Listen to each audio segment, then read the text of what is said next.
안녕하세요. 네, 어,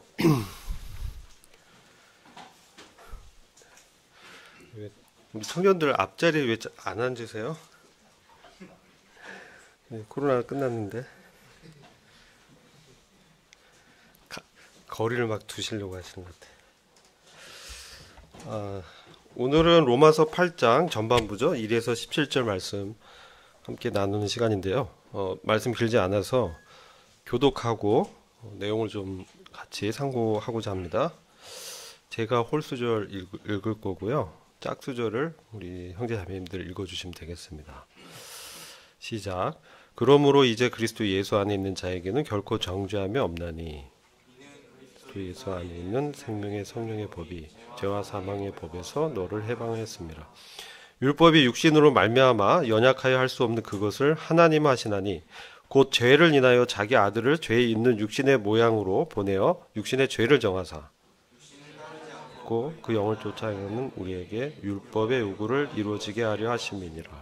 육신을 쫓는 자는 육신의 일을, 영을 쫓는 자는 영의 일을 생각하나니 육신의 생각은 사망이요 영의 생각은 생명과 평안이니라. 육신의 생각은 하나님과 원수가 되나니 이는 하나님의 법에 굴복치 아니할 뿐만 아니라 할 수도 없습니다. 육신에 있는 자들은 하나님을 기쁘시게 할 수 없느니라. 만일 너희 속에 하나님의 영이 거하시면 너희가 육신에 있지 아니하고 영에 있나니 누구든지 그리스도의 영이 없으면 그리스도의 사람이 아니라. 또 그리스도께서 너희 안에 계시면 몸은 죄로 인하여 죽은 것이나 영은 의를 인하여 성결진 것이나. 예수를 죽은 자 가운데서 살리신 이의 영이 너희 안에 거하시면 그리스도 예수를 죽은 자 가운데서 살리신 이가 너희 안에 거하시는 그의 영으로 말미암아 너희 죽을 몸도 살리시리라. 그러므로 형제들아 우리가 빚진 자로 돼 육신에게 져서 육신대로 살 것이 아니니라. 너희가 육신대로 살면 반드시 죽을 것이로되 영으로서 몸의 행실을 죽이면 살리니 무릇 하나님의 영으로 인도함을 받는 그들은 곧 하나님의 아들이라. 너희는 다시 무서워하는 종의 영을 받지 아니하였고 양자의 영을 받았으므로 아바 아버지라 부르짖느니라. 성령이 친히 우리 영으로 더불어 우리가 하나님의 자녀인 것을 증거하시나니. 같이 읽겠습니다. 자녀이면 또한 후사 곧 하나님의 후사요 그리스도와 함께한 후사니 우리가 그와 함께 영광을 받기 위하여 고난도 함께 받아야 될 것이니라. 아멘. 로마서 8장은 사실 로마서 전체 중에서 가장 핵심적인 진리를 담고 있는 장들 중에 하나입니다. 그래서 6장, 7장, 8장 해서 그리스도 안에 연합된 진리를 나누고 있는데요. 특별히 로마서 8장을 자세히 읽어보시면 가장 많이 등장하는 단어가 있습니다. 그게 한 글자인데 뭘까요? 영입니다. 여러분 이 하나님의 영, 그리스도 영 이렇게 말씀하고 있는데요. 또는 그 영을 쫓아 행하는 이 영은 성령을 이제 말씀하는 겁니다. 근데 로마서 8장 1절 보시면 그러므로라는 인과 접속사가 있죠. 그래서 7장에서 8장이 연결되는 것입니다. 그래서 7장에서 율법 아래에서 종로를 타던 그런 종교인의 영적 상태를 저희가 봤었죠. 그래서 누가 이러한 사망의 몸에서 나를 건져낼 수 있겠느냐? 그러면서 해방자 되신 그리스도를 발견한 바울의 개인적인 고백이라고도 말씀드렸죠. 그래서 우리가 주님을 믿은 이후 구원받은 사람으로서 살아갈 때 성화의 과정에서 만나는 문제가 있었죠. 내가 열심히 나의 자원과 능력과 재능으로 주님을 섬기고자 했는데 내 마음으로는 선을 행하기 원했는데 어떻습니까? 그 선을 행하긴 나에게 악이 공존한다라는 사실을 발견하게 되죠. 저도 이제 구원받은 이후에 이걸 알고 나서 굉장히 놀랐습니다. 난 구원받으면 다 천사가 되고 선한 마음으로 계속 살 수 있으리라 생각했는데 그럴 수 없었고 어느덧 시간이 지나니까 내 안에서 그 죄성이 일어나면서 정욕대로 행하는 저를 발견하게 됐었죠. 그러면서 이것이 참 구원인가 그런 딜레마에 빠졌었습니다. 그런데 그것이 바울이 발견한 진리도 동일하다는 거죠. 그가 구원 이후에 로마서 7장에 경험을 한 것이죠. 열심히 율법을 지키려고 이제 애써 봤지만 사실 그에게 율법을 행한 능력은 없었다는 거예요. 율법은 우리를 하나님의 어떤 기준을 제시해주고 우리에게 제시해주고 이것이 거룩하고 선하고 의로운 것이라고 말씀해주지만 사실 그것을 행할 어떤 능력은 주지 못한다라는 한계가 있습니다. 그런데 이제 구원받은 이후에 저희는 그 하나님의 말씀을 저희의 어떤 힘과 능력으로 이루어 보려고 합니다. 왜? 우리는 거듭난 자고 우리에게 새로운 생명이 왔고요. 우리가 새 사람이 됐기 때문에 그렇죠. 그래서 우리의 의지도 거룩해졌습니다. 그래서 우리는 거룩한 의지로 하나님 따라 살려고 하는 것입니다. 만약 이런 마음이 없다면 뭡니까? 구원을 의심해 봐야 되는 것이죠. 난 그런 마음이 없어요. 전 제 뜻대로 그냥 계속 살고 싶어요. 그러면 심각하게 내 안에 주님의 영이 있는지 그걸 살펴봐야 돼요. 그래서 그러한 종교 아래서 자기의 애씀으로 살고자 했던 이 사도 바울이 주님 안에서 영적인 어떤 해방감을 발견했어요. 그게 뭐냐면 그리스도 예수 안에 있다라는 것이죠. 그를 이렇게 얽어매었던 그 율법 아래에 있었던 그러한 그 자도 율법에 대해서 죽었다는 거예요. 율법에 대해서 죽었기 때문에 율법을 행해서 거룩하고 내가 하나님의 의를 얻으려고 했던 그런 율법 체제 안에서 더 이상 있지 않게 됐다는 것이죠. 그러면 그리스도 예수 안에 있는 자는 어디 있느냐? 영적인 어떤 위치가 어디냐? 바로 하늘의 그리스도와 연합됐다는 것이에요. 그러니까 율법은 사실 이 세상의 사람들을 제어하고 그들을 구속합니다. 그러나 우리 주님께서 말씀하셨듯이 주님도 이 땅에 계셨지만 육신은 이 땅에 계셨지만 그분은 항상 아버지 하나님과 연결돼서 교통하셨다는 것이죠. 그래서 땅에 몸은 계셨지만 사실 아버지로부터 말씀을 받고 아버지와 함께 동행하면서 아버지의 뜻을 행하는 것을 그분의 영적인 양식을 삼고 십자가를 지셨다는 겁니다. 그랬을 뿐만 아니라 사흘 만에 다시 부활하셔서 또한 승천하셨죠. 그래서 좀 하늘의 위엄의 권자 하나님 우편에 앉아 계시죠. 그분과 같이 있다는 거예요.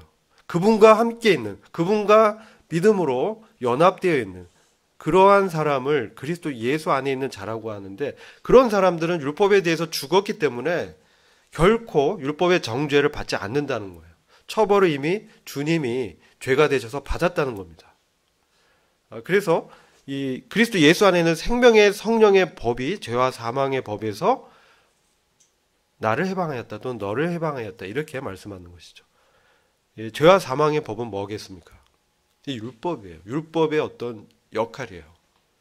율법을 우리가 나의 노력과 애씀을 지키려고 하면 어떻게 됩니까? 못 지키게 됩니다. 옛사람으로는 나의 육신으로는 결코 선을 행할 수 없습니다. 육신으로 하나님을 기쁘게 할 수 없습니다. 그래서 로마서 8장 8절을 보면 육신에 있는 자들은 하나님을 기쁘시게 할 수 없다라고 말씀하는데 로마서 8장 5절과 8장 8절을 좀 구분해서 보셔야 됩니다. 8장 5절은 육신을 쫓는 자입니다. 그런데 8장 8절은 육신 안에 있는 자입니다.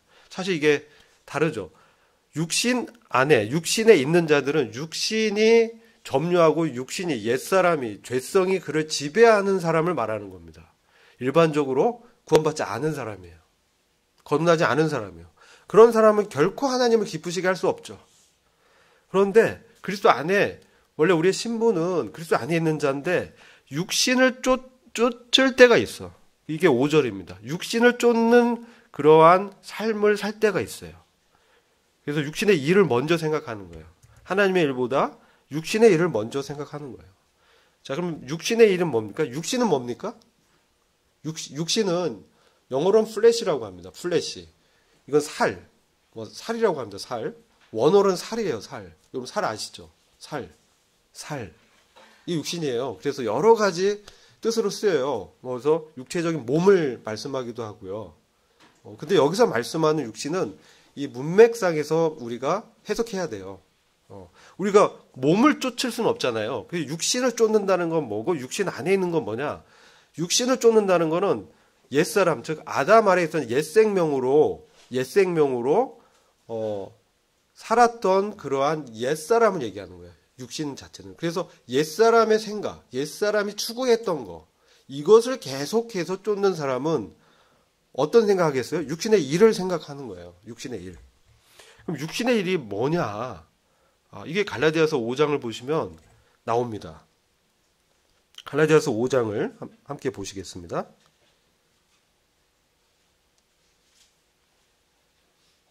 여러분들이 이 육신의 일이 뭔지 이렇게 좀 분명하게 아셔야 되죠. 자, 갈라디아서 5장도 이 성령을 쫓는 삶과, 즉 영을 쫓는 삶과 육체를 쫓는, 즉 육신을 쫓는 삶을 말씀하고 있어요. 이게 갈라디아서 5장 16절 이하부터 쭉 나오거든요. 그러면 자, 한번 갈라디아서 5장 16절 한번 보시겠습니다. 한번 같이 읽어볼까요? 자, 시작. 내가 이르노니 너희는 성령을 쫓아 행하라. 그리하면 육체의 욕심을 이루지 아니하리라. 네, 17절, 18절 같이 읽어보죠. 시작. 육체의 소욕은 성령을 거스리고 성령의 소욕은 육체를 거스리나니 이 둘이 서로 대적하므로 너희 원하는 것을 하지 못하게 하려 함이니라. 너희가 만일 성령의 인도하시는 바가 되면 율법 아래 있지 아니하니라. 이렇게 말씀하죠. 즉 성령의 소욕과 육체의 소욕, 육체의 소욕이 바로 육신의 성향이에요. 근데 이 갈라디아 교회에 이런 성도인데도 육체의 소욕을 쫓는 사람이 있었다는 거죠. 그래서 말씀하는 거예요. 그러면 안 된다고. 성령의 소욕을, 성령의 부담을 추구하고 그것을 행해야 된다. 이걸 말씀하면서 성령의 인도하시는 바가 되면 율법 아래 있지 않게 된다는 것. 이게 뭐냐면요. 우리 옛사람의 어떤 성향으로 나의 힘과 애씀으로 살게 되면 율법 시스템 아래 다시 돌아가게 된다는 거예요.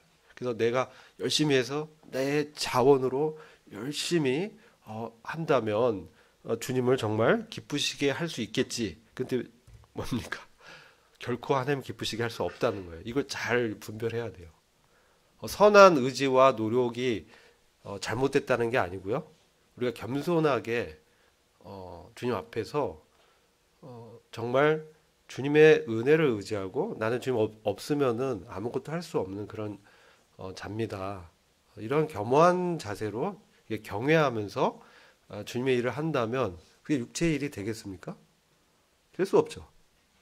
그죠? 시작할 때가 중요해요. 또 중간이라도 깨닫고 그것을 기도하고 한다면 그것은 바로 주님의 일이 되는 거예요. 주님의 주권 아래에서 그 일을 한다면 내가 먹든지 마시든지 무엇을 하든지 그것은 하나님의 영광을 위한 것으로 하고 있기 때문에 그건 바로 주님을 높이는 일이에요.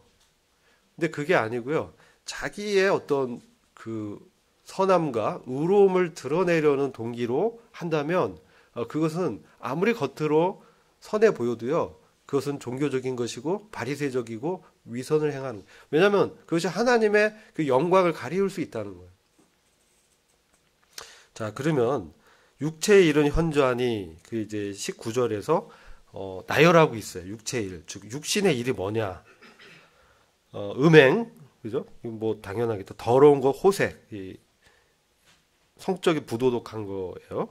그다음에 20절 보면 우상 숭배. 예. 여러분 우상 숭배가 뭐라고 생각합니까? 가서 뭐 바알과 아세라 상에 절하는 건 당연 우상 숭배인데요. 현대적으로 이 교회에 성도들에게 적용할 수 있는 우상 숭배는요, 탐심이에요. 탐심은 우상 숭배예요. 내가 할 수 있는 것을 넘어서 그것을 하려고 하는 것들이에요. 예. 욕심 부리는 거예요. 과하게. 예. 이런 것도 우상 숭배예요. 혹시 그것이 육체의 일이에요. 그리고 이런 것도 있어요. 내 은사가 아닌데 그것을 막 추구하는 사람도 있어요. 근데 교회 안에는 은사들이 다 있습니다. 그래서 보이는 은사, 보이지 않는 은사들이 있어요.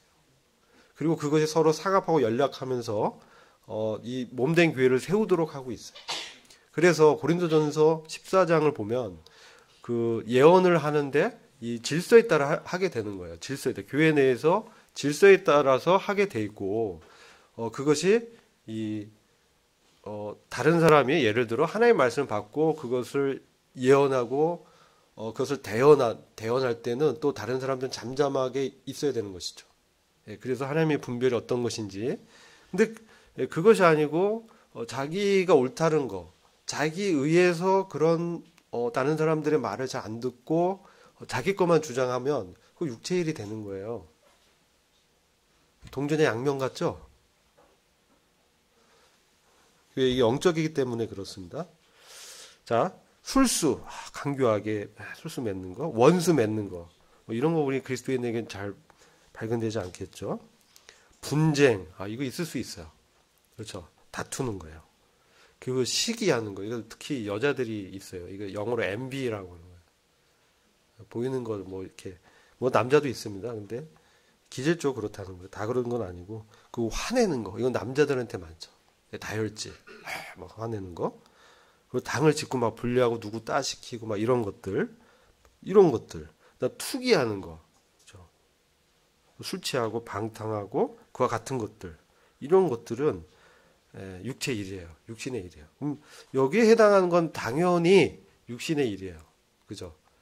그런데도 아까 말씀드린 영적으로 말씀드렸죠. 하나님의 영광 드러내고 성도를 세우고 배려하고 이타적으로 행하는 이런 것은 하나님의 선을 이루는 일이지만 이건 영적인 일이고 바로 성령의 어떤 소욕이겠죠. 예, 그런 것도 바울은 뭐라고 얘기하냐면 우리 안에 역사하는 것은 죽음이고 너희 안에서 역사하는 것은 생명이다 이렇게 표현해요. 고린도후서 4장 그 부분 보면요. 근데 그건 뭐냐면 바울이 그의 그 고린도 교회 성도들을 섬기기 위해서 다른 어떤 말들 듣고 뭐 판단받고 비난받고 또 여러 안에서 이게 나님도 있었거든요. 바울파 무슨 누구 아볼로파 뭐 베드로파 이렇게 나뉘고 그랬어요. 그랬을 때 그가 고린도 교회 성도를 위해 어떻게 했습니까? 특별히 그가 당연히 그 교회로부터 지원을 받을 수 있었음에도 불구하고 지원을 안 받고 자비량으로 섬겼어요. 그래가지고 천막을 텐트 메이커라고 하잖아요. 천막을 이렇게 만들어서 돈을 벌어서 자기가 먹고 살았고 고린도 교회는 받지 않고 봉사했어요. 자, 이런 것들 좀 이제 우리가 생각해 보는 거죠. 그렇지 영적인 부분에 있어서도 우리가 은사에 따라서 잘 분별해 봐야 돼요. 그래서 여러분들이 이게 무조건 이렇게 나열된 건 당연히 육신의 일이에요. 근데 그럼에도 불구하고 고린도전서 3장을 가면요 이렇게 나와요. 고린도전서 3장 보시죠. 거기에 이 그리스도의 심판 때에 관한 부분 나옵니다. 이게 중요합니다. 왜냐하면요 지금 우리가 왜 영안에 있는 삶을 추구하고 성령을 따라서 살아야 되는가? 왜 우리 구원받은 사람들은 성령을 따라서 살아야 되는가? 여러분 한번 생각해 보세요. 왜 우리는 성령을 따라서 살아야 됩니까? 여기 있죠. 육신을 쫓는 거와 그 결과가 뭐겠어요? 사망이에요. 사망. 육신을 쫓는 거의 결과는 사망이에요. 그리고 갈라디아서 6장에서 보면 영적인 원리가 심는 대로 거두는 거예요. 심는 대로. 그래서 내가 성령을 쫓아서 소욕을 따라서 심는 거와 육체의 소욕을 따라서 심는 거가 열매가 다르다는 거예요. 그래서 고린도전서 3장을 가면 하나님의 집인 교회를 세우는 그러한 역사에 있어서 여러분들과 저가 다 같은 동업자예요. 교회를 주님과 함께 주님은 이제 기초석이시고 그 외 교회를 하나님의 집인 교회를 세우는데 일꾼들과 또 성도들이 함께 이제 협업을 하는 거예요. 그래서 하나님의 교회 세우는 걸 뭐라고요? 덕을 세운다라고 그래요. 덕을 세운다. 그것을 영어로 edification 그래요. 하나님의 교회를 세우는 일이에요. 그런 일을 하는데 이 어떤 경쟁심으로 하고 나의 것을 드러내서 내 주장만 막 하는 것은 뭡니까? 여기 열건 안 되는데요. 그게 육신적으로 섬기는 거예요. 미숙한 거예요. 근데 이런 일들이 우리가 어릴 때는 그럴 수 있어요. 영적으로 어릴 때는 잘 몰라서. 그런데 여러분들이 영적으로 성숙한다는 건 뭡니까? 상대방을 배려하는 거예요. 그리스도 안에서. 내 주장, 내 의, 내가 옳다라는 것을 접고 그렇게 주장하는 나는 뭡니까? 그게 옛사람이에요. 그게 십자가에서 내가 죽었다는 거예요. 그래서 어떻습니까? 덕을 세운다는 건 나에게 나의 주장과 나의 옳음이 있음에도 불구하고 그거에 대해 죽음을 선포하고 주님의 뜻을 경청하는 거예요. 그렇게 돼서 어떻습니까? 막 급하게 하기보다는 기다리게 되고 남을 더 배려하게 되고 기도를 먼저 하게 되고 겸손한 자세로 주님 앞에 나가게 되고 그렇게 되는 것이죠. 그런 것이 뭡니까? 교회를 세우는 거예요. 그것은 바로 고린도전서 3장을 보시면 금과 은과 어떤 보물로 보석으로 교회를 세운다라고 표현돼요. 그것은 주님이 그 그리스도의 심판 때 재림하셔서 우리를 모두 다 공중으로 불러 올리셔서 우리를 상을 주십니다. 그래서 그때 뭐냐면 우리의 동기를 살피는 거예요. 동기. 우리의 행위도 다 직구하게 되지만 우리의 동기. 너가 정말 어떤 마음과 뜻으로 살아왔느냐. 너의 옳음과 너의 의를 드러내려고 그런 뭐라고 그래요? 종교적 열심이라고 해요. 그것을 추구하고 살았냐? 그죠? 이건 뭡니까? 그럴듯하게 보이지만 그 안에 동기는 그렇지 않았다. 근데 사람은 속일 수 있어도 주님은 못 속인다는 거예요. 그래서 우리가 참 두려워해야 됩니다. 두려워해. 주님께서 그러한 심판을 하시는 분이라는 것을 알고 두려워해야 돼요. 요한복음 5장 보면 주님은 인자됨을 인해서 심판권, 아들로서 심판하는 권세를 받았다라고 말씀하고 있어요. 그건 어떤 말씀이냐면 그리스도 심판 때에서 심판한 그것만 말씀하는 게 아니라 매일의 삶 가운데서 우리의 동기와 삶의 어떤 행위들을 주님이 다 살피신다는 거예요. 그래서 우리가 영을 왜 쫓아서 행해야 되느냐? 바로 그러한 엄위하신 주님과 함께 있기 때문에 그렇게 해야 되는 거예요. 성령을 따라서 우리가 왜 사냐? 안 그러면 우리는 어느 순간 우리 육신의 어떤 습관과 죄된 성향 때문에 죄를 추구하게 돼 있어. 여러분 육신은 할 수 있는 게 죄 짓는 것밖에 없어요. 가만히 생각해 보세요. 정말 하나님의 아들 그리스도의 생명 외에는 우리가 선을 이룰 수 있는 능력이 우리에겐 전혀 없는 자라는 것을 로마서 7장이 말씀하고 있는 거예요. 그래서 우리가 주님을 섬기거나 어떤 사람들을 섬길 때 이런 말씀의 진리의 토대 위에서 겸손하게 주님 앞에 나를 의탁해야 돼요. 그게 은혜를 의탁하는 거예요. 주님 은혜를 구하는 거예요. 나한테 힘이 좀 있는데요. 그거 아는데. 그것으로 불충분하고 그것은 결코 하나님의 거룩한 기준을 맞출 수가 없는 거예요. 근데 왜 자꾸 그렇게 하려고 그래요? 그렇게 할 필요가 없는 거예요. 빨리, 내가 이게 아니구나. 그럼 빨리 고쳐서 주님 앞에 나와서, 정말 이제, 말씀하는 게 무엇인가. 하나님의 말씀이 어떤 것을 얘기하고 있는가. 이것을 우리가 초점을 맞춰야 되는 거죠. 안 그러면 그리스도의 심판대에서 다 그 행했던 것의 동기 심판에서 공력의 시험에서 불타 없어지는 거예요. 그러니까 우리가 하나님의 영을 쫓아서 일하는 게 얼마나 중요합니까? 우리가 열심히 일했는데 그게 하나님이 보시기에는 안 그런 거예요. 기뻐하는 게 아닐 수 있다라는 거예요. 우리가 어린아이일 때는 아이들이 막 여기저기 뭐 똥오줌 못 가리고 하는 거, 어리니까 부모가 이해해줘. 근데 15살짜리가 그러면 부모가 어떻게 생각해야 되겠어요? 청년 막 20살이 됐는데도 여전히 똥오줌 못 가리면 어떻게 해요? 그게 부모가 기뻐하겠어요? 하나님 아버지도 똑같은 거예요. 그러지 않으시겠어요? 그래서 우리가 이 성령을 쫓아 행하고 하나님 뜻을 분별하고 하나님 말씀대로 섬겨야 된다. 왜? 말씀대로 판단하시기 때문에 그래요. 전 그래도 잘 몰랐는데요. 그거는 변명할 수 없습니다. 몰라서 복음을 몰랐는데요. 왜 저를 지옥 보내십니까? 변명할 수 있어요? 못하죠. 그럼 우리의 성화의 삶 속에서 똑같이 얘기해. 저 잘 몰랐는데요. 그게 누구 책임인가요? 그래서 여러분들 이걸 영적인 건 뭡니까? 도덕적인 책임을 진다는 게 영성이 있다는 거예요. 기본적으로. 그 다음에 하나님 뜻을 분별해서 장성한 사람은 나를 죽이고 나에게 죽음을 선포하고 상대방을 배려해서 그를 세우는 거예요. 장사한 사람은 그렇게 해야 되는 거예요. 자, 그래서 우리가 영을 쫓는 것이 매우 중요하다. 그래서 로마서 8장 볼 때는 요한복음 14장과 16장 성령에 관한 교통의 내용을 같이 보셔야 돼요. 그죠?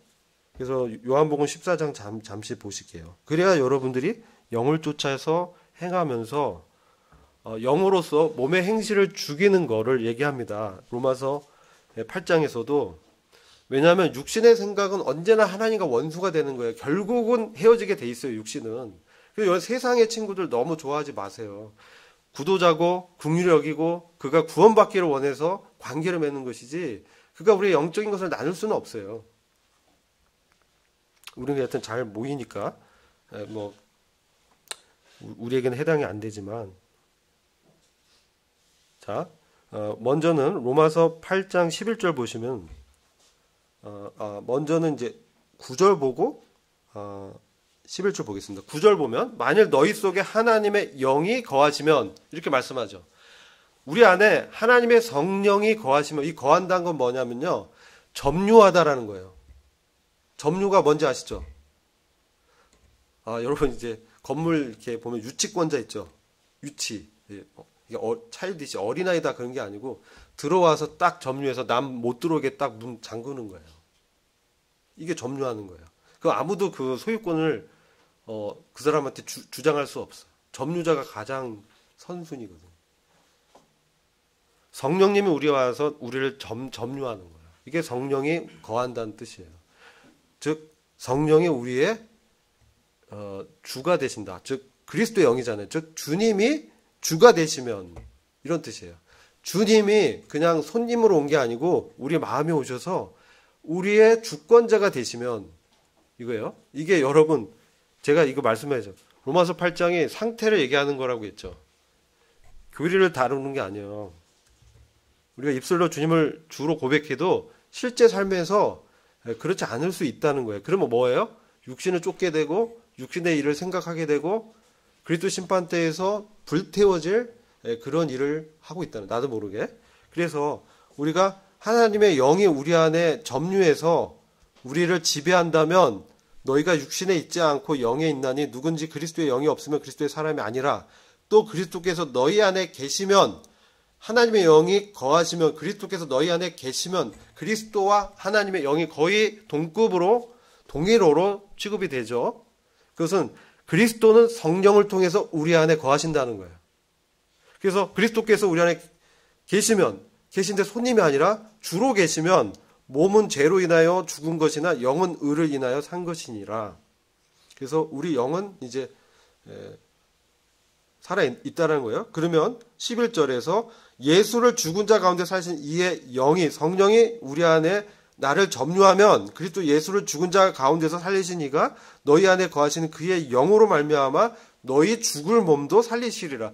이게 첫 번째는 우리가 주님이 오실 때 우리 죽을 몸이 부활의 몸을 입게 된다는 말씀이에요. 그러니까 우리가 지금 내일 주님이 공중으로 오시면, 공중에 재림하시면 어떻게 됩니까? 우리 안에는 성령이 우리 죽을 썩을 몸을 주님의 부활의 몸으로 영광스럽게 변화시킨다는 거예요. 우리 안에 성령이 있는 사람들은.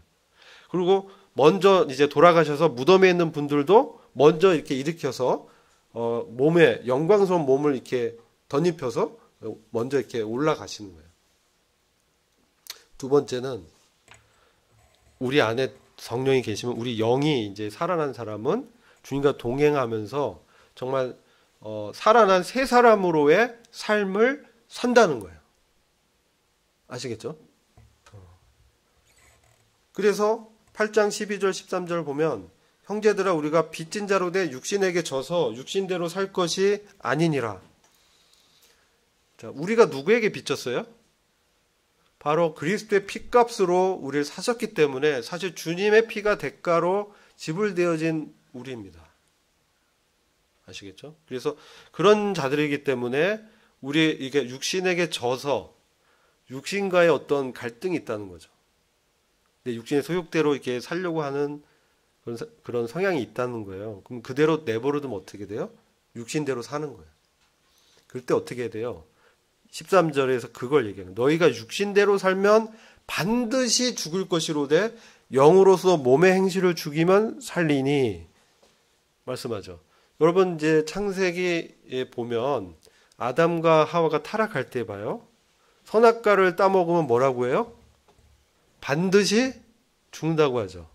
선악과 따먹으면 선악 알게 하는 나무의 열매를 먹으면 반드시 죽는다 그랬잖아요. 근데 사탄은 뭐라고 했어요? 죽을지 몰라. 아, 그거 거짓말이야. 거짓말이야. 이렇게 얘기한 거야. 여기서 육신대로 살면 뭐라고 그래요? 반드시 죽는다는 거야. 우리가 구원받았는데 왜 죽어요? 이건 그러니까 제가 말씀드렸죠. 이 문맥에서 분별해야 된다고. 너희가 로마의 성도 그리스도인이 육신대로 살면 반드시 죽는다. 이 성경에서 죽는다는 건 뭐냐면 하나님의 관계가 멀어진다는 거예요. 1차적으로 영적인 죽음을 얘기하는 거예요. 그러니까 우리는 이렇게 살 사람이 아니라는 거죠. 그런 게 전제된 거예요. 우리가 육신대로 살 사람이 절대 아니라는 거예요. 하나님이 육신대로 사는 거는 어떻게 했어요?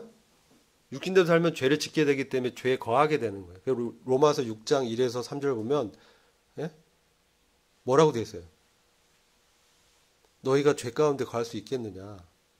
뭐라고요? 결코 그럴 수 없다. 이게 영어 성경 보면 God forbid 이렇게 말해요. 하나님이 금지했다는 거예요. 아담과 하와의 그 선악과 그 열매 따먹지 말라고 금지령을 내렸잖아요. 우리가 육신대로 사는 것도 금지령이 내려진 거예요. 반드시 죽는다는 거예요. 육신대로 우리가 살면. 이걸 잘 이해해야 돼요. 아, 내가 지옥 가는 거예요. 그거 얘기하는 거 아니에요. 우리는 다 그리스도 안에서 안전한 사람들이에요. 근데 자, 구약을 보세요. 구약이 어떻게 됐어요? 출애굽해서 광야 생활에서 가나안에 들어가는 게 하나님이 불러내셨어. 여러분 봐요. 구원했는데 구원의 목적이 출애굽이에요? 아니죠. 하나님께서 이스라엘 백성을 애굽, 세상을 상징하는 애굽에서 구원하신 거는 광야에서 다 죽으라고 한 거예요? 아니죠. 그럼 뭡니까? 가나안에 들어가서 젖가꿀이 흐른 가나안 땅을 자기 기업으로 유업으로 받고 거기서 하나님 섬기라고 구원하셨잖아요. 이스라엘 민족을. 근데 2명 빼고 대다수의 사람들이 어디서 어떻게 됐어요? 광야에서 죽었어요. 죽었어. 그럼 그 사람 지옥 갔다는 얘기예요? 그게 아니고 가나안을 기업으로 못 받은 거야. 그럼 우리한테 뭡니까? 우리도 육신대로 살면 어떻게 돼요? 하나님의 나라를 기업으로 못 받아. 그래서 갈라디아서 이 쭉 읽다 보면 그런 사람은 하나님의 나라를 유업으로 받지 못한다라고 말씀하잖아요. 이 육체의 일은 현재하니 이렇게 사는 사람들은. 그래서 우리가 이 육신을 잘 이해해야 돼요. 육신이 막 우리를 속여요. 너가 할 수 있어. 너 이렇게 나를 이렇게 높이고 나의 의를 쌓고 이런 거는 육신이야. 육신적인 거야. 오히려 내가 그리스도 안에서 약한 자고 연약한 자고 나의 약함을 인정하고 주님 없이는 내가 이룰 수 없다. 이걸 인정해야 돼요. 날마다, 매번, 매일, 매 순간. 그래서 이게 뭐예요? 이게 자기 부인이에요. 그죠? 하늘의 미랄이 썩어져서 열매 맺으려면 날마다 매 순간 의사결정할 때 이거 안 하면 싸우게 돼요. 정말 다투게 돼요. 저 매번 경험해요. 분내게 되고. 육신의 성향이 있기 때문에. 또 사과해야 돼요. I'm sorry, very sorry. 근데 빨리 사과해야 돼. 빨리 하나님 앞에 이 죄를 자백하고 돌이켜야 돼요. 근데 영으로서 몸의 행실을 죽이면 살리니 이건 뭡니까? 영은 뭡니까? 영은 성령이랬죠. 요한복음 6장 63절 살리는 것은 영이니 육은 무익하니라. 내가 너에게 이른 말이 영이요 생명이니라. 그죠? 살리는 것은 영이다. 이 영은 뭡니까? 그리스도께서 하신 말씀. 그죠? 자, 하나님께서 아담에게 호흡을 불어 넣었더니 아담이 이제 산혼이 되었다. 이렇게 말해요. 리빙 소울이 되었다. 사람이 되었다. 이런 뜻이에요. 그때 불어 넣은 게 뭡니까? 하나님의 호흡이죠. 예. 그게 이 말씀의 어근이에요. 하나님의 호흡, 숨. 그것이 이제 로고스입니다. 로고스가 하나님의 말씀이 됐고, 그것이 나한테 적용될 때, 그게 저한테 적용된 말씀을 레마라고 해요. 그래서 여러분들이 그 말씀을 지식으로 아는 거 매우 중요하고, 이 진리를 이제 깨닫고, 그것을 나한테 적용하는 게 몸의 행실을 죽이는 거예요. 하나님의 말씀으로 몸의 행실을 죽인다는 것은 내 원하는 욕구대로 안 하고 겟세마네 기도를 드린다는 거예요. 내 원대로 마옵시고 하나님의 원대로 하기 원합니다. 주님이 그런 기도 드리셨잖아요. 그런 거예요. 그래서 내가 정말 이 사람을 제끼고 내가 성공하고 내가 하고 싶은데 그거 하나님 뜻이 아니라는 거예요. 그러면 어떡합니까? 주님 앞에서 그걸 내려놓고 그 사람의 구원을 위해서 경쟁자가 아니라 구도자로 보라는 거지. 성도 뭡니까? 내가 이 성도보다 더 은사를 더 해가지고 내가 뭐 이렇게 내가 더 드러내고 이게 바리새인이라는 거예요. 바리새인이 그래서 주님 뭐라고 그랬어요? 바리새인한테 너희는 독사의 자식이다, 마귀의 자식이다 이렇게 얘기했어요. 바리새인만큼 이 성경에 정통한 사람이 없었어요. 그래서 성령으로 몸의 행실을 죽이면 살린이라는 것은 그런 순간에 하나님 말씀을 떠올려야 돼요. 우리가 그러한 생각이 들어올 수 있어요. 그랬을 때 우리가 깨어서 기도하고 있다면 당연히 하나님 말씀이 이렇게 기억나면서 그것을 거절하게 돼요. 그래서 제가 대학 다닐 때 구원 받고 나서 저한테 일어났던 가장 큰 변화 중에 하나가 세상이 일단 달라 보였고 내가 살던 세상이 아니게 세상이 이렇게 달라 보이더라고요. 그때는 너무 힘들었어요. 그전에는. 근데 구원받고 나니까 세상이 너무 아름답고 하나님의 아까 이제 주님의 세계라고 했는데 너무 아름답고요. 이 거리가 너무 꽃이 만발하고 이게 다 살아서 이제 막 움직이는 것 같고 뭐 너무 좋고 그랬습니다. 그럴 때 가장 먼저 저한테 일어난 변화가 이건 뭐 개인적일 수 있어요. 음란한 생각이 안 나더라고요. 음란한 생각들. 이게 어떻게 되냐면 어떤 그러한 죄된 생각이 딱 떠오르면요. 그런 생각들이 어떻게 해요? 내 안에 들어오려다가 탁 튕겨난다는 생각이 그런 느낌을 받는 거예요. 이렇게 딱 이게 정욕이 올라오면 어느 순간 그것이 튕겨나가는 거예요. 못 들어오는 거예요. 마치 누군가 방패를 딱 쳐놔가지고 죄된 생각들 다 튕겨내고 있다는 느낌을 받았어요. 처음에 이제 구원 받고 나서. 그러면서 당연히 이제 그게 저한테는 굉장히 괴로웠는데 그게 거듭나니까 그것이 이제 해결이 처음에 되더라고요. 처음에.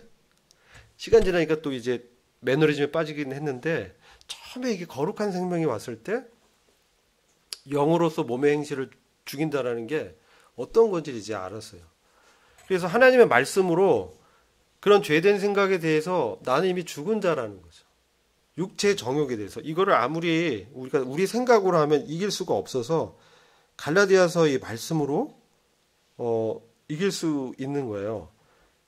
5장 24절 그리스도 예수의 사람들은 육체와 함께 그 정과 욕심을 십자가에 못 박았느니라.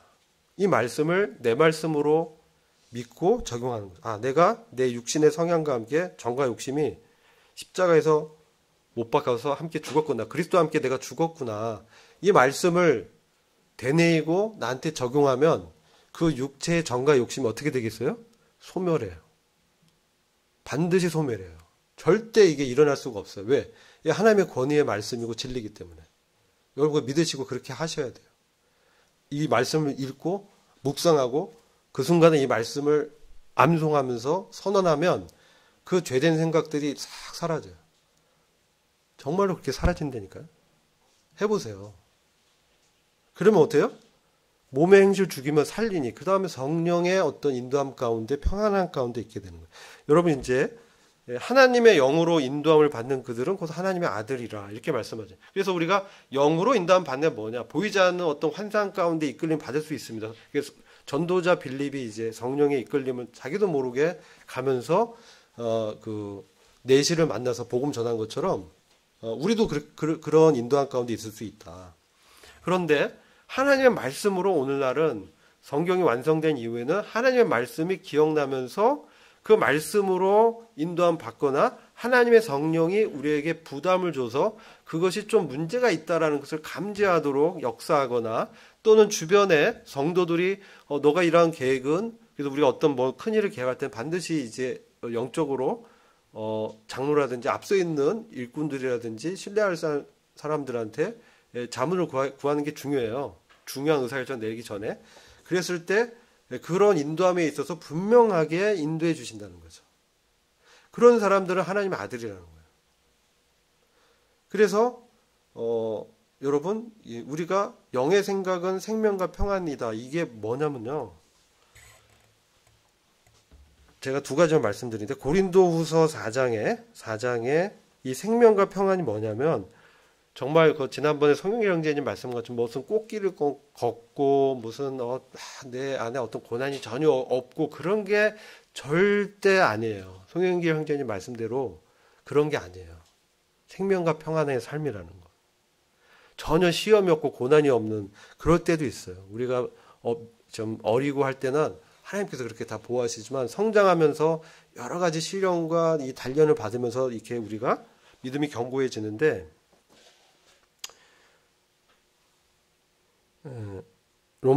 고린도후서 4장 8절이에요. 그거 한번 보세요. 같이 읽어볼게요. 찾으셨어요? 예, 같이 읽습니다. 시작. 우리가 사방으로 우겨쌈을 당하여도 쌓이지 아니하며 답답한 일을 당하여도 낙심하지 아니하며 핍박을 받아도 버림받지 아니하며 거꾸로 뜨림을 당하여도 망하지 아니하고 10절. 우리가 항상 예수 죽인 것을 몸에 짊어짐은 예수의 생명도 우리 몸에 나타나게 하려 함이라. 아멘. 이거예요. 핍박을 당하고 막 우겨싸움을 당한 것 같은데 왜 이렇게 낙심하지 않고 그 상황을 극복하고 이길 수 있느냐? 왜 그래요? 왜 그래요? 사도 바울이 빌립보 감옥에 매를 엄청 맞고 바울과 실라가 빌립보 감옥에 갇혔는데 밤중에 그들이 하나님을 찬양했어요. 미친 사람 아니에요? 근데 영적으로 그들은 하나님의 왕국을 위해서 자신들이 고난당하고 능욕을 지는 것을 기뻐했어요. 완전 다른 생각을 갖고 있었죠. 우리가 로마서 12장 1절에 우리가 생각이 변화를 받아야 돼요. 하나님의 가치관으로 하나님의 나라의 어떤 통치 원리로 완전히 뒤엎어져야 돼요. 그럼 어떻게 되겠어요? 성경 말씀을 많이 읽고 그것을 기도하고 묵상하고 나한테 적용하려고 추구해야 돼요. 아시겠죠? 그거 없으면 어떻게 이런 변화가 있겠어요? 그래서 이것은 가나안에 들어가는 것은요, 선택이에요. 누가 이렇게 밀어주는 게 아니에요. 출애굽하는 건 하나님이 강력하게 밀었어요. 반드시 구원해야 지옥 안 가니까. 근데 그 다음에 성화를 삶을 살고 기업을 얻는 거는 우리의 선택이 굉장히 중요해요.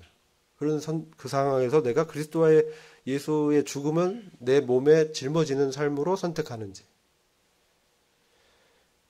자, 그래야 생명과 평안이 어떤 거냐? 시편 23편에 나오는 거예요. 여호와는 나의, 이것 같이 한번 읽어보죠. 찾으셨어요? 자, 시작. 여호와는 나의 목자시니 내게 부족함이 없으리로다. 정말 그래요? 이거 다윗이 가장 어려운 지경에 있을 때 사울 왕에 의해서 쫓겨서 죽을 지경에 있는데 이 시편을 쓴 거예요. 근데도 거기서 위경 가운데 구원을 이렇게 얻으면서 오히려 사울 왕을 죽일 기회를 사용하지 않고 그거를 두 번이나 살려주잖아요. 왜 그렇겠어요? 여호와를 경외했기 때문에, 두려워했기 때문에. 잠언 16장 6절. 인자와 긍휼은 죄를 속히 지지만 여호와를 경외하는 것에서 경외하는 자는 악에서 이제 떠나게 된다. 하나님을 경외하지 않으면 우리 넘어지기 쉬워요. 하나님 그리스도의 임재를 우리가 앞에서 생각하지 않으면 이런 생각을 가질 수가 없어. 그래서 2절 한번 읽어볼게요. 그가 나를 푸른 초장에 누이시며 쉴만한 물가로 인도하시는도다. 내 영혼을 소생시키시고 자기 이름을 위하여 의의 길로 인도하시는도다. 4절입니다. 이게 영의 인도함을 받으면서 생명과 평안함을 누리는 상태. 내가 사망의 음침한 골짜기를 다닐지라도 어려움 가운데 핍박 가운데 있어도 시험 가운데 있어도 요즘은 육체적인 어떤 핍박보다 영적 시험이 우리에게 환난이에요. 나태하게 살고 게을리게 살게 하고 세상에 눈 팔리게 하고 성경은 하루에 10분도 안 읽는데 영화는 2시간 보고 이렇게 되는 거예요. 근데 이 사망의 음침한 골짜기를 다닐지라도 해를 두려워하지 않을 것은 누가 나와 함께해요? 주께서 나와 함께 하심이라. 주의 지팡이와 막대기가 나를 안위하시나이다. 이게 영으로 인도함 받는 사람이 생명과 평안에 있다라는 뜻이에요. 그래서 주께서 내 원수의 목전에서 내게 상을 베푸시고 기름으로 내 머리에 바르셨고 내 잔이 넘치나이다. 나의 평생의 선하심과 인자하심이 정녕 나를 따르니 내가 여호와의 집에 영원히 거하리로다. 이게 다윗이 편할 때 지은 시가 아니고 너무나 힘들고 죽고 싶고 사망에 막 희망 아무것도 안 보이고 자기가 이렇게 충성스럽게 했던 그 왕은 미쳐가지고 자기를 죽이려고 쫓아다닐 때 지은 시예요. 그래서 우리는 바로 이 그리스도인이라는 건 어떤 거냐는 거죠. 바로 이런 하나님의 영의 인도함 받기 때문에 주님과 동행하면서 날마다 그분의 뜻 가운데서 그분과 교통하고 말씀으로 기도하고 서로 성도 간에 교제하는 거예요. 이런 사람들이 로마서 8장 15, 16, 17절 한번 같이 읽고 마치려고 합니다. 자, 15절부터 17절 같이 읽죠. 너희는 다시 무서워하는 종의 영을 받지 아니하였고 양자의 영을 받았으므로 아바 아버지라 부르짖느라. 우리는 아버지께 아바 아버지라고 우리는 어느 순간에도 우리 영으로 호소하고 하나님께 나갈 수 있습니다. 그래서 성령이 친히 우리 영으로 더불어 우리가 하나님의 자녀인 것을 증거한다. 이것은 성령님이 우리에게 그래도 우리는 부활에 그리스도가 함께 있기 때문에 죽어도 죽는 것이 아니라는 것이죠. 그래서 안위함이 있고요. 이런 안위함 가운데에서 인도함을 받으면 17절에서 자녀이면 또한 후사 하나님의 상속자요 그리스도와 함께한 상속자니 우리가 그와 함께 영광을 받기 위해서 고난 또 함께 받아야 될 것이냐. 이 고난 뭡니까? 경건케 살고자 하는 자는 핍박을 받는 것이죠. 영적인 시험과 도전과 어려움을 받게 된다는 것이죠. 그럴 때도 아까 시편 23편의 다윗의 고백처럼 내 잔이 넘칩니다라는 고백이 저와 여러분의 삶 가운데 넘치게 하시기를 간절히 기도합니다. 기도하고 마치겠습니다. 아버지 하나님 감사합니다. 오늘 이 말씀을 통해서 성령의 인도함을 받는 우리 그리스도인의 축복된 삶을 함께 나누는 것을 감사합니다. 저희들이 이러한 주님의 인도함 가운데 주님이 기뻐하는 자로 교회의 덕을 세울 수 있는 그런 자들로 저희를 굳건하게 세워주시길 기도합니다. 이후에 시간 부탁드렸고 예수 그리스도의 이름으로 기도했습니다.